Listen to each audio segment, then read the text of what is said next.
që unë do të lidhe me Juli Simonin. Juli, të përshëndes.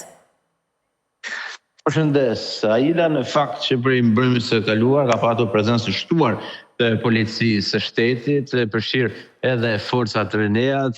të kanë ushtuar kontrolle në disa zona të qarkut, konkretisht në Lezhë, Kurbin dhe Mirdit, dhe sipas burimeve në fokus ka qenë kontrolli pra i personave me qëllim kapjen e personave të cilët janë të kontrolluara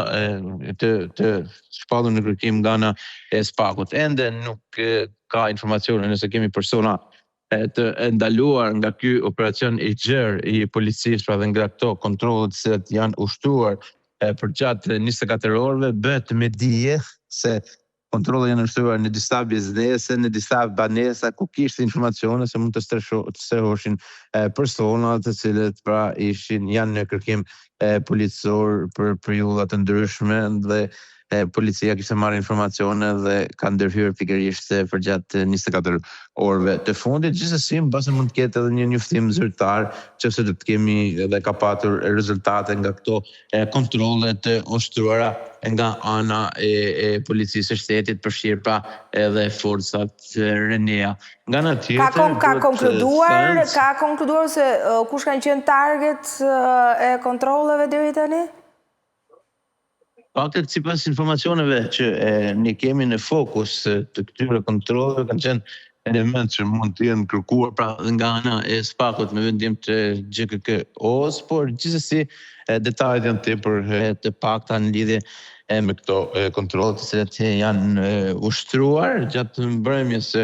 kaluar. Prezencë policie ka patur edhe në disa nyje të qytetit të Lezhës, në hyrje dhe dalje, pra në Superstrat, ku janë kontrolluar edhe disa automjete të lëvizin, por nga ana tjetër kemi patur edhe disa ngjarje gjatë javëve të fundit në territorin e Lezhës. Ajo që ishte më rënda ishte vrasja e çiftit Mujeci, Kreshnik dhe Gentiana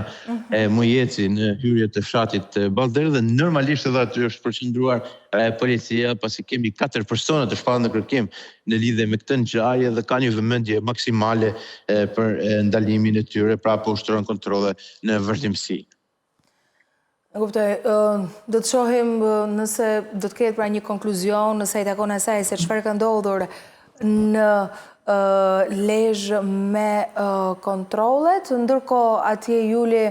ka patur edhe një aksident me 3 të plagosur, një automjet që ka humbur kontrollin. Po, në fakt vetë fjalë për një aksident i cili ka ndodhur në orët e pasdites së ditës së djeshme në aksin e vjetër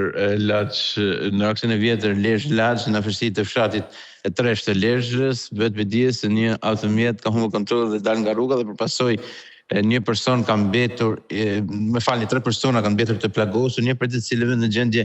më të rëndë dhe është dërguar për ndihmë mjekësore në spitalin e Traumës në Tiranë, fatmirësisht jashtë rrezikut për jetën, ndërsa 2 personat e tjerë kanë marrë plagë të lehta dhe janë mjekuar në spitalin ose më saktë në urgjencën e spitalit Renal të Lezhës, ndërsa nga dhënat paraprakë dhe veprimet të cilat janë kryer nga policia,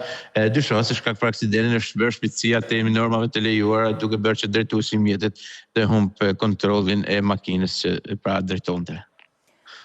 Ndërkohë, jemi ne në kushtet ku Lezhë shënon një numër të lartë të aksidenteve, Jul? Normalisht që po rrugët që përshkojnë qarkun në Lezhë janë problematike në këtë drejtim. Kemi disa akse të cilët janë mjaft shqetësuese, siç është Superstrada ose më saktë aksi nga Mamurrasi deri në drejtim në kufi me Shkodrën, pra ku në kufi ndarjes me Shkodrën, pjesë që përshkon qarkun në Lezhë, dhe po ashtu edhe rruga Kombit, sidomos segmenti Milot Rrëshen janë problematike sa i përket aksidenteve, duke referuar edhe statistikave dhe të dhënave të viteve të fundit, pra rezulton se ka një numër të lartë aksidentesh me persona të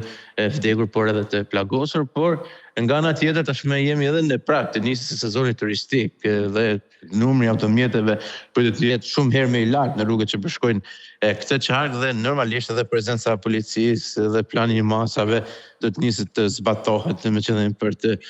frenuar ndoshta pra dhe për të minimizuar këto aksidente. Ajo çfarë kërkohet është fakti që të respektohen rregullat e çarkullimit rrugor nga ana e drejtuesve të automjeteve, pasi ka shumë akse rrugore pa standarde, ka ndeksime të shumta dhe respektimi i selerësikës është një domosdoshmëri për të shmangur këtë ngjarje rrugore.